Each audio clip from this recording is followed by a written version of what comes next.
సేపు ఆలోచించింది. తరువాత అది తన తొండని నేలపై గట్టిగా కొట్టింది. ఒక్కసారిగా భూమి కంపించింది. కొద్దిసేపటికి అక్కడ నుంచి తాజా నీళ్లు ఉబికి రావడం మొదలైంది. అది ఒక చిన్న ఊటగా మారింది.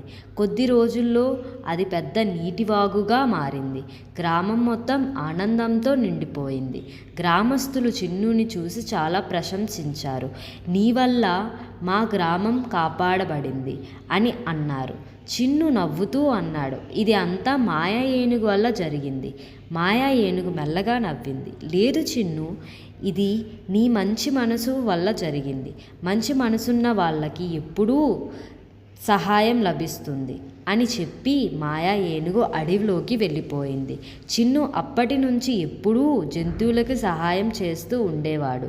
గ్రామంలో అందరూ చిన్నుని చాలా ప్రేమించేవారు. దీన్ని బట్టి నీతి ఏమర్థమైంది? మంచి మనసు ఉంటే ఎప్పుడూ మంచే జరుగుతుంది.